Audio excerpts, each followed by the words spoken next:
시청자 여러분 안녕하십니까? BOA 모닝뉴스입니다. 미국 백악관이 대북 금융거래를 돕는 해외 금융기관에 의무적으로 제재를 부과하도록 하는 의회 새 대북제재 강화 법안에 대해 입장을 표명했습니다. 대통령이 외교의 유연성을 발휘할 수 있도록 제재 유예에 대한 행정부의 권한을 강화하는 방향으로 일부 조항의 수정을 요청했습니다. 이조은 기자가 보도합니다. 미국 백악관 예산관리국이 지난 4일 상하원 군사위원회 지도부에 새 회계연도 국방수권 법안에 대한 공식 입장을 담은 서한을 전달했습니다. 러셀 보우트 백악관 예산관리국장 대행은 서한에서 국방수권 법안에 담긴 조항 중 39개 사안에 대한 입장을 밝히면서 새 대북 제재에 관한 부분도 포함시켰습니다.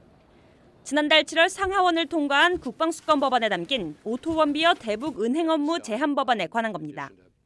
브링크 액트 또는 원비어법이라 불리는 이 법안은 북한과 거래하는 개인과 기업의 금융거래를 돕는 해외 금융기관에 세컨더리 보이콧, 즉 제3자 제재를 부과하도록 하는 내용이 핵심입니다. 보우트 국장 대행은 서한에서 트럼프 대통령의 최대 대북 압박 캠페인에 대한 지지에 감사를 표한다며 원비어 법안에 대한 전반적 지지 의사를 표했습니다. 그러나 금융제재 등 의무적으로 부과되는 새 대북제재 조항이 우려된다며 보다 유연하고 신중한 제재 이행을 위한 수정을 요구했습니다. 그러면서 대통령의 제재 유예 권한을 확대하거나 행정부가 지방정부의 선제 조치를 막을 수 있도록 하는 내용을 넣어 미 외교정책의 우선순위를 방해하지 못하도록 수정할 것을 제안했습니다. 지방정부가 대북제재와 관련해 행정부에 앞서 금융조치를 먼저 취할 수 있는 권한을 가지는 데 대한 우려를 표한 겁니다. 현재 원비어 법안은 대북 거래에 연루된 금융기관의 자산 처분 권한을 지방정부에 부여함으로써 은행과 같은 미국 내 금융기관들이 자체적으로 불법 대북 금융거래를 보다 엄격히 단속하도록 하고 있습니다. 해외은행이 북한과 거래하거나 미국의 달러 접근을 차단당하거나 둘 중 하나를 선택할 수밖에 없도록 하는 강력 조치로 미북 비핵화 협상이 진행 중인 상황에서 통과 여부가 주목되고 있습니다. 현재 상하원 군사위 지도부는 하나의 국방수권 법안을 마련하기 위한 조정 합의를 거치고 있고 원비어 법안은 상하원 모두 담겨 있어서 의결 가능성이 높습니다. BOA 뉴스 이조은입니다. 미민주당 상원 의원들이 도널드 트럼프 대통령에게 서한을 보내 비핵화 등 북한 문제 해결을 위해 더 많은 외교적 노력을 해줄 것을 촉구했습니다. 척 슈머 원내대표 등 민주당 의원 8명은 지난 5일 트럼프 대통령 앞으로 보낸 공동 서한에서 대통령의 대북 정책과 외교에 대해 큰 우려를 표한다고 밝혔습니다. 그러면서 아직 기회가 있을 때 외교적 방법을 통한 북한 비핵화가 성공적이고 지속 가능할 수 있도록 노력을 더해줄 것을 촉구한다고 강조했습니다. 또 현 정부가 북한에 잇따른 미사일 실험의 중대성을 간과하고 비핵화 합의 달성에 서두르지 않겠다는 점을 시사하고 있다며 북한의 탄도미사일 시험을 용인하는 것은 협상에서 중대한 후퇴를 하는 것이나 마찬가지라고 지적했습니다.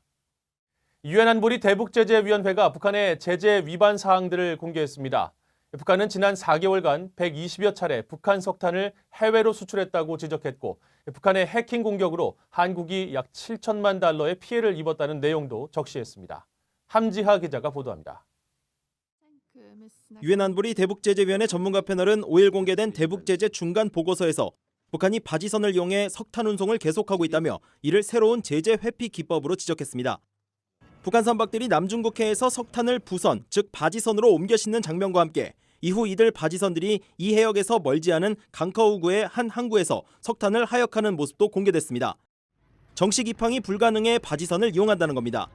북한이 올해 1월부터 4월 사이 최소 127차례에 걸쳐 93만 톤에 달하는 석탄을 수출했다는 구체적인 수치도 담겼습니다.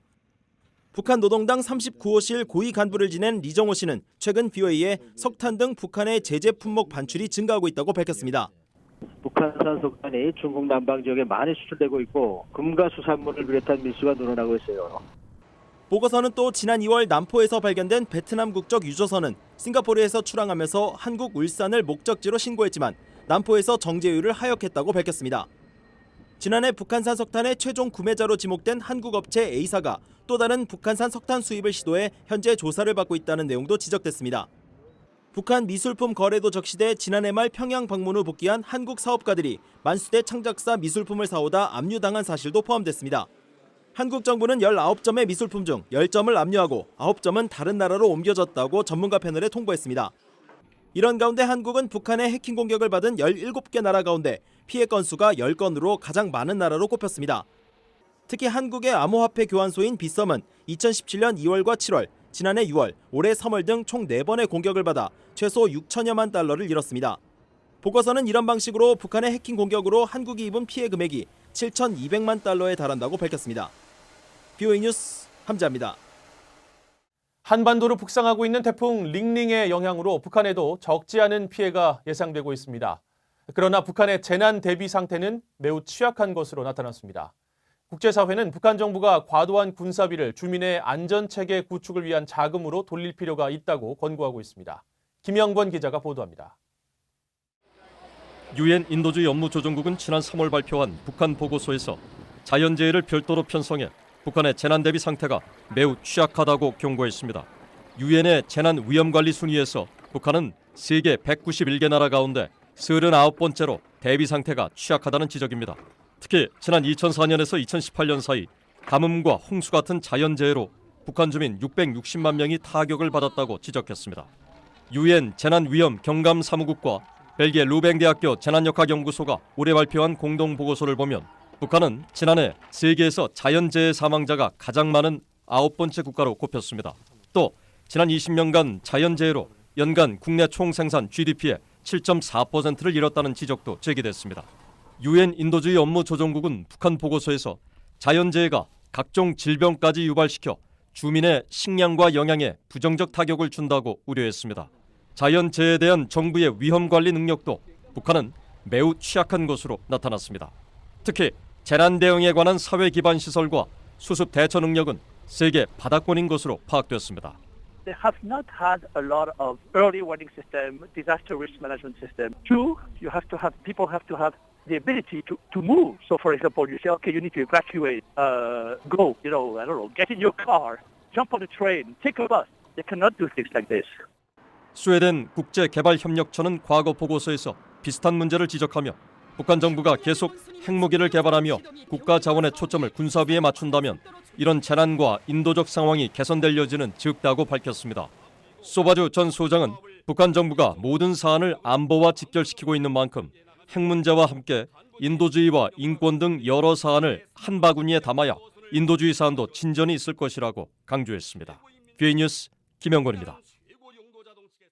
조셉 던포드 미 합참 의장은 최근 몇 년 사이 북한의 핵 역량의 실체적인 변화를 보지 못했고 이에 따라 미국의 억지 전략과 그것이 실패할 경우 대응 방안도 크게 변화했다고 밝혔습니다. 던포드 의장은 5일 미 외교협회 CFR 초청 대담에서 근래 대북 정세 변화에 맞춰 미군의 준비 태세가 어떻게 변했냐는 질문에 이같이 답했습니다. 또 최근 북한과 관련해 미군의 우선순위는 2017년에 시작된 외교적인 경로를 지원하는 것이었다고 전제한 뒤 북한의 공격 억지를 위해 앞서 설계된 한반도 준비 태세는 이후에도 변한 게 없다고 설명했습니다.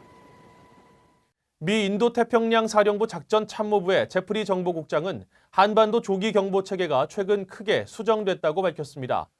지난 4일 워싱턴 인근에서 열린 한 세미나에 참석한 크루즈 정보국장은 최근 로버트 에이브럼스 주한미군 사령관과의 회의를 통해 한반도 유사시 대비 전쟁 72시간 전 조기 경보 체계를 3가지 항목에 따라 우선순위를 정해 대폭 수정했다고 밝혔습니다. 공군 중장인 크루즈 정보국장은 정보 과잉의 어려움으로 모든 정보를 제공할 수 없기 때문에 3가지 사안을 우선적으로 경보 체계에 적용하게 됐다고 설명했습니다. 세미나에 참석한 군 정보 당국자들은 정보 과잉에 따른 대비 태세의 어려움을 지적했으며 한일 군사정보보호협정 종료 역시 이런 부담을 가중시킬 것이라고 전문가들은 분석했습니다.